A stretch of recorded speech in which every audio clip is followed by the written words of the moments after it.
Comment ils vont? La saison démarre à peine et tout le monde est au taquet. C'est vrai qu'en comparé à 2021, on attend beaucoup de 2022. Mais là, j'ai l'impression que c'est mal barré quand même, hein. Aujourd'hui, on regarde un cas très spécial d'une colonie en perdition à la sortie de l'hiver. Alors, je vous ai posé la question pour savoir si ça vous intéressait. Vous avez répondu en majorité oui. Donc voilà la vidéo. Et si, comme moi, t'es pas là pour compter les abeilles, eh ben, abonne-toi!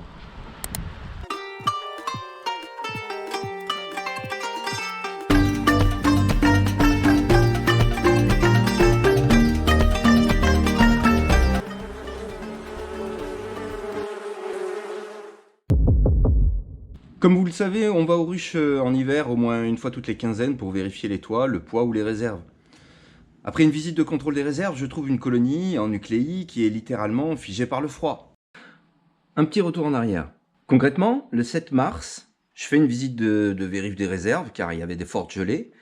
Et bien sûr, pas de caméra à ce moment-là. Je découvre cette petite colonie, celle-ci, suite à la lecture de la santé de l'abeille et d'un article parlant d'hivernage en cave. Je me dis qu'il y a moyen de faire quelque chose. Je stocke la colonie dans mon garage à 8 degrés. Alors que dehors, les nuits étaient à moins 6, voire moins 7 degrés. 3 jours après, fin des gelées, le temps s'améliore, et je vais récupérer des abeilles sur une colonie forte que je place dans ce nucléi. Donc si on résume, ça fait 4 jours et demi qu'elle est là, 5 jours, et celle-là, ça fait 2 jours et demi. Alors l'explication, du moins ce que j'ai remarqué, en fait, c'est comme si on mettait la colonie sur pause. On fige le temps.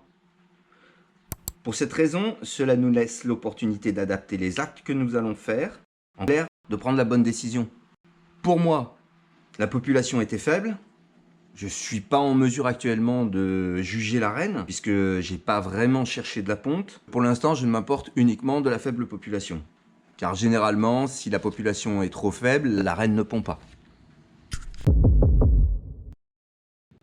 Concrètement, l'expérience que nous allons faire, c'est de réunir ces deux petites colonies par la technique du papier journal, en espérant que la ponte se relance. Alors c'est un partage d'expérience, une expérimentation, mais vous aurez au moins une alternative si vous n'avez qu'une ou deux ruches pour sauver une colonie. Cette technique permet de gagner énormément de temps, de l'ordre de quelques jours pour moi, à plusieurs semaines suivant l'étude. Pour cette raison, on ralentit le déclin de la colonie. Cela va nous laisser l'opportunité d'adapter les actes que nous allons faire, de choisir ce que nous allons faire, en clair, de prendre la bonne décision. Clairement, j'ai pas envie de déranger de trop la colonie.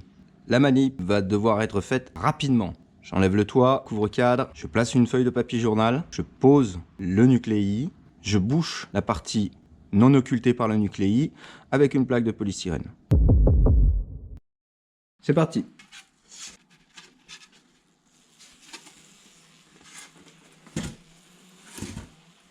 Toute petite colonie, il y a eu des dégâts. On vient placer le papier journal. Pour l'instant, on va venir occulter comme ça.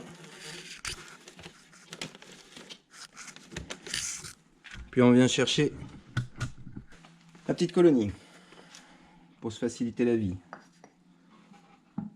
On va enlever le toit, donc on va vérifier. Ok, il y a du monde, ça devrait le faire.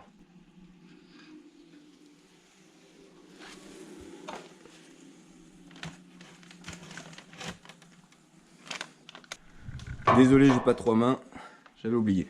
Ok, donc la grille tombe dans le vide. Parfait. Là, on va venir mettre un poids. 2 kg devrait suffire. Enfin, dernier point. On va essayer de nourrir la colonie de sorte de la déranger le moins possible pendant les jours qui vont suivre. Ok, vous avez pu voir la micro-colonie en dessous.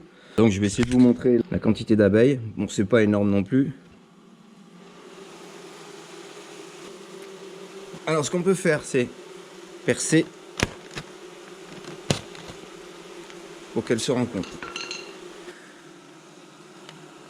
De faire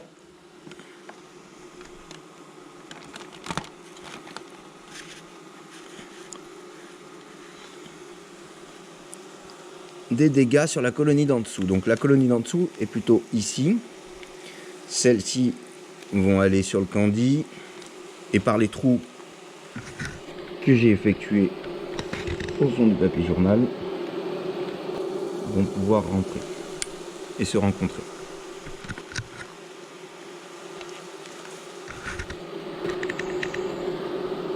Ok, donc là, il ne reste plus qu'à attendre.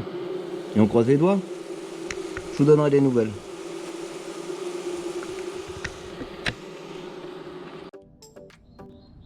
Voilà, n'oubliez pas de liker la vidéo, de vous abonner et d'activer la petite cloche pour recevoir une notification lors de toute nouvelle vidéo. Participez au sondage dans l'onglet communauté de la chaîne. N'hésitez pas, ça coûte rien. Et moi je vous dis